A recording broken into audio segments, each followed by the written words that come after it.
Hello. Here are a few thoughts regarding Proverbs chapter 3. Now, the book of Proverbs is a collection of wise sayings, many of which are attributed to King Solomon, who reigned in ancient Israel in the late 11th century BC. He was the son of the legendary King David. The book was compiled into its current form around the 4th century BC. The intended audience was young men of noble families. It seemed as though Solomon was concerned for the future of his kingdom and wanted to pass on some wisdom to its future rulers. Unfortunately, this endeavor failed miserably. The next generation was anything but wise, and the kingdom was divided by civil war and descended into poverty. But let's see what wisdom can be gleaned for us and applied to our modern lives.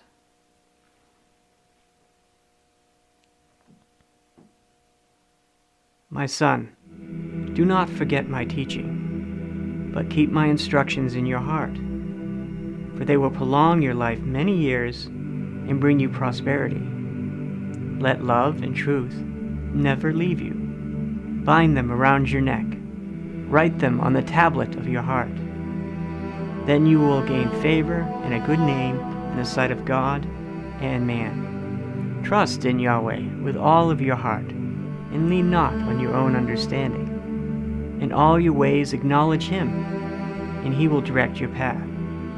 Do not be wise in your own eyes. Be in awe of Yahweh and shun evil. Let's look at verse 5 as it comes to us in the Hebrew. Betach el Yahweh, bekol lebecha, wa'el beneitcha al tisha'an. Betach, trust, safety, to feel secure.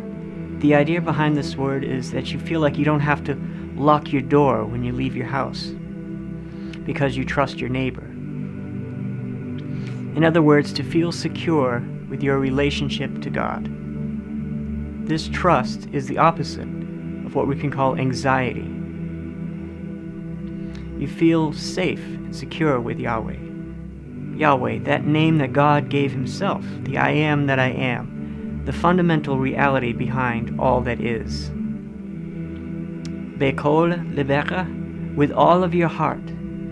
The heart being the center of the psychological activity, your feelings and thoughts, beliefs, your will and intellect. It is more closely related to what we would refer to today as the mind. Benate, understanding, insight, comprehension. Al tisha'an, not lean, like on a staff or a cane that you depend on to hold you up. This can also be translated, do not trust your understanding. Well, why not? Because simply you can't. Your understanding will always let you down. And at its very best, your understanding of anything will be incomplete. Let's consider for a moment where understanding comes from. Understanding or beliefs are formed from our knowledge, information, data. And information comes to us from our 5 senses, or rather what we would call our experience.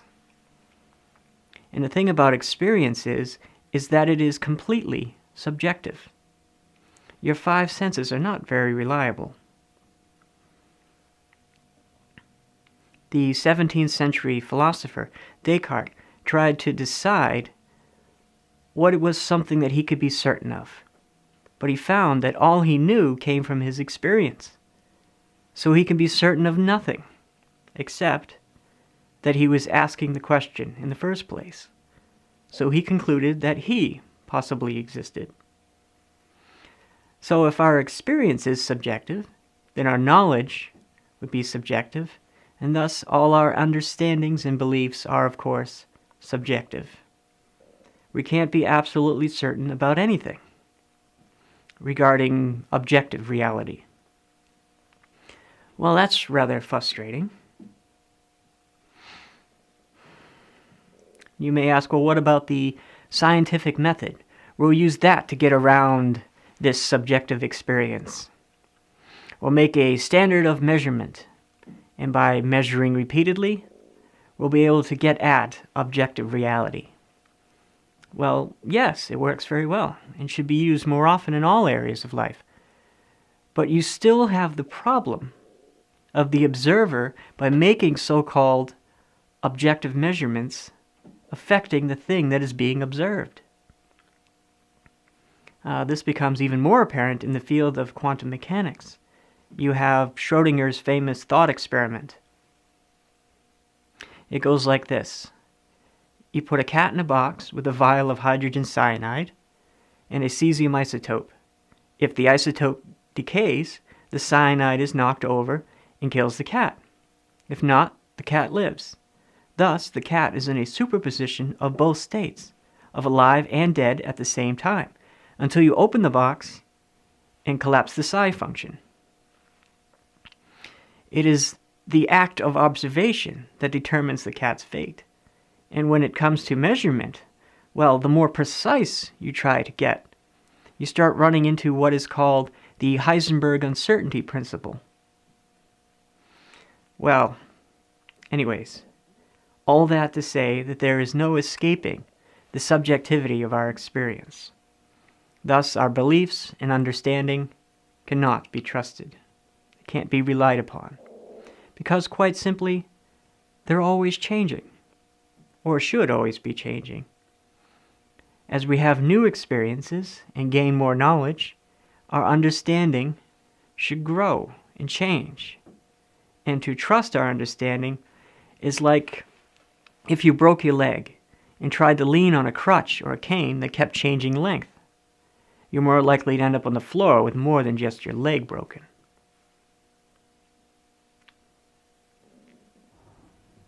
Now, no matter the beliefs and understandings you have about God, the universe, and the way you think things are, you will always encounter experiences that will contradict your current understanding.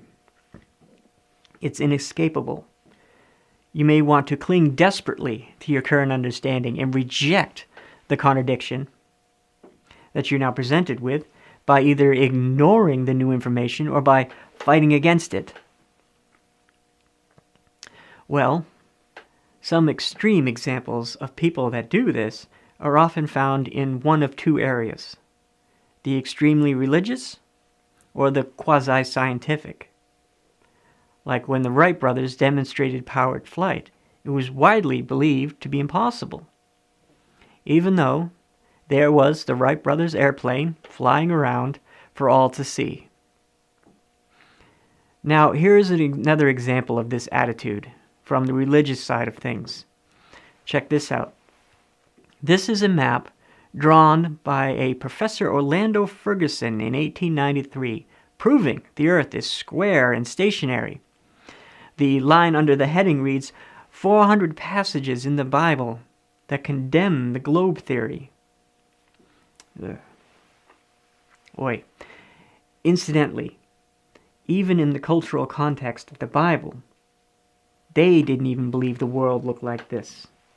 And even if they did, that doesn't mean we should. Now, I would bet that even if this guy were to somehow be flown into space and see the Earth orbiting the sun, he would still not believe it. That's often how these people are.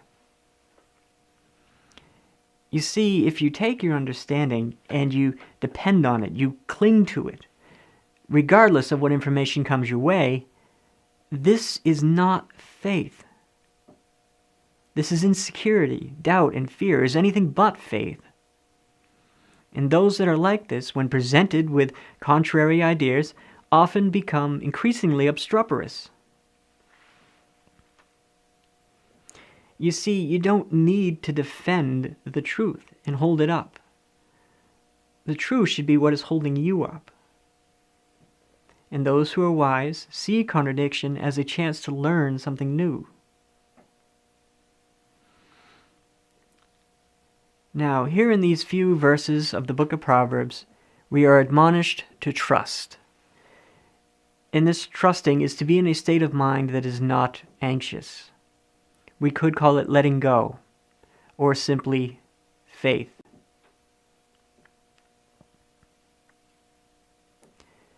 And when we are faced with something in our experience that is contrary to our current understanding, there's no need to worry about it, to get anxious.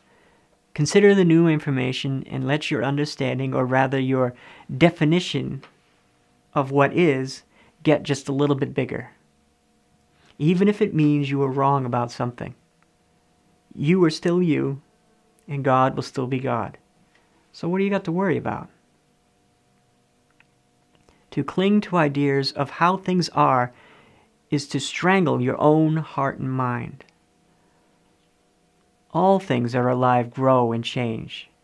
And if you're not gaining knowledge, thus growing your understanding, then you are intellectually and spiritually dead. You're a mere zombie. Zombies. Yuck. Here's the question I have for you. It's in two parts. First, consider what you believe. Now, what would you have to experience for that to drastically change? What would it take to smash all of your current understandings and conceptions of the way things are? And the second part of it is, how would you react if that were to actually happen to you? How would you handle it?